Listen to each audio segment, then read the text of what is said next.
大王，王后来了。哼，难道王后跟那个小丫头一样，不知深浅？让她进来。是。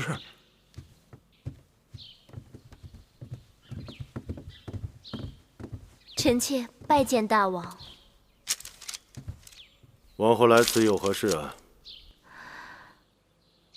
臣妾让从楚国来的乐伎们新排练了几支歌舞，想请大王闲暇时去清凉殿坐坐，换换心情。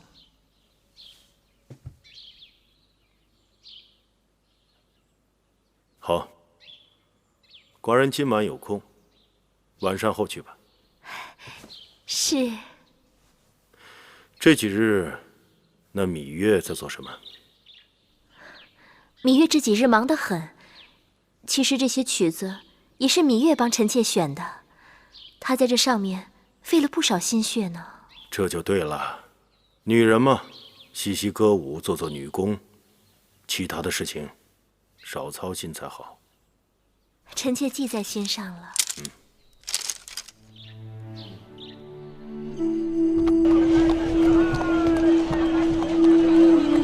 大人，魏国国君派使臣给大良造送来2马车珠宝细软，还有10个魏国美女。那使臣已经到了府上。魏国乃是我的母国，魏国国君3番5次差人送信来，想请我回国为相。但秦王对我格外倚重，眼下我在秦国也可谓是1人之下万人之上，让我弃秦投魏，着实很为难。大人，您看这些礼物该怎么办？这礼物嘛，当然也不好再退回去了。但凡有能报答魏国国君的事情，我还是会做的。是。魏王仁厚，待我恩荣并济。秦魏联姻之事终究未成，魏夫人也未能扶正，在下一直于心不安。哈，公孙先生不必自责，谋事在人，成事在天。魏王知道先生已经尽力了。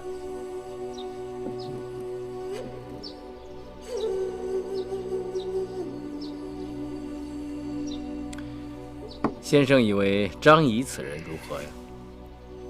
张仪，小人也，贪财如命。此人在楚国之时，便因偷盗之罪，遭朝阳暴打。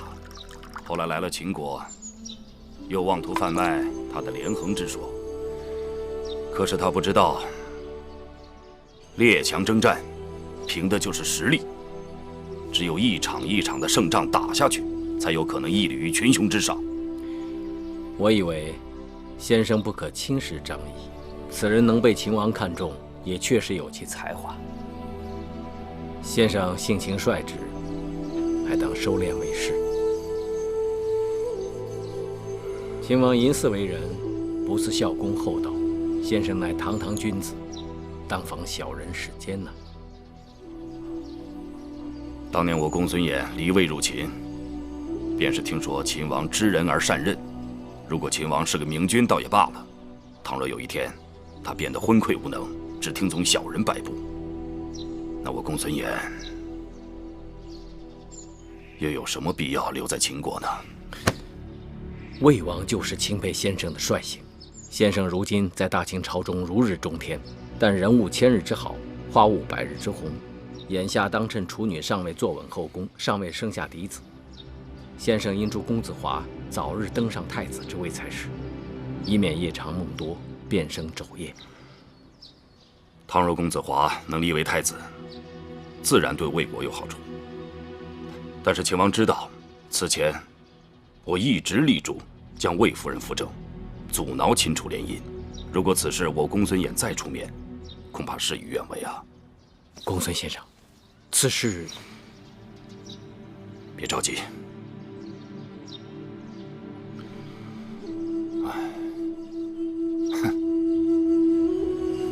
那儿不还有一个贪财如命的张仪吗？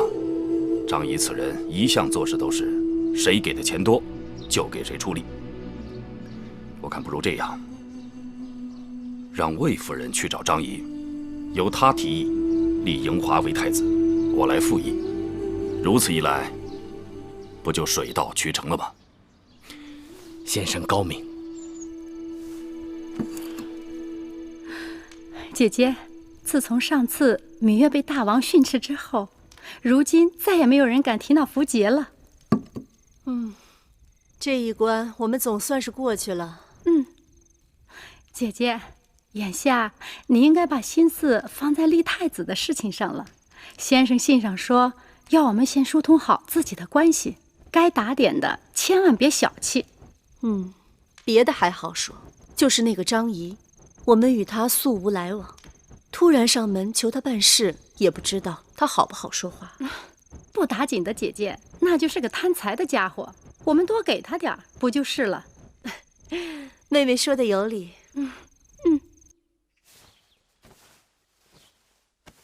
这件怎么样？奴婢看王后穿这件红色的最好看。这件红色的是好看，但要是我说，这件杏黄色的更好看。妹妹，姐姐，这是宫里的绣娘们做的新衣。可不是，我让人给唐夫人、国美人和樊少使各送了几套，给你也做了几件，一会儿记着带走啊。多谢姐姐。眼下也就魏夫人和魏少使还没送。姐姐，还是给他们也送几套吧，免得他们有声闲话。我就是不想给他们送，你知道吗？这阵子他们一直与我作对。我跟你说啊，好了，就这样，你们把这东西都拿走吧。是。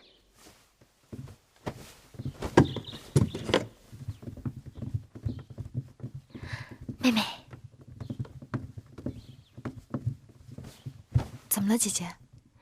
朝中有人开始议论立太子之事了。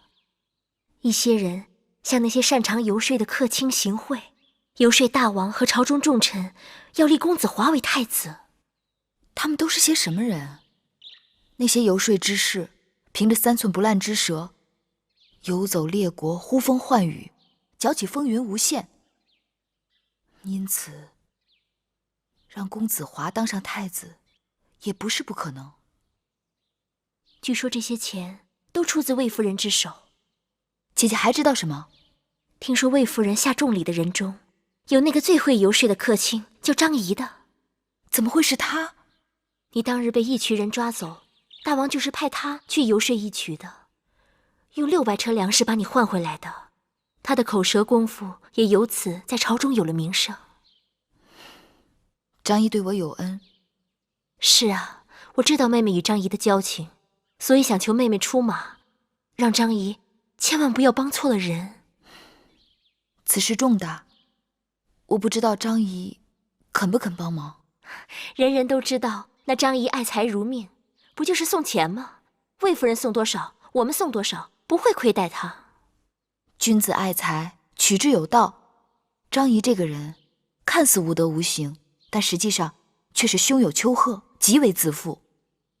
他如果爱财，以他的能力，他只会自取，绝不会为钱财所驱使。如果单纯只是以钱财贿赂他，只怕会得罪了他，适得其反。那怎么办？姐姐别着急，既然这个人难以为钱财所驱使，那魏夫人的钱财也未必能打动得了他。过去我一直说不再与他来往，他却不以为然。看来他是说对了。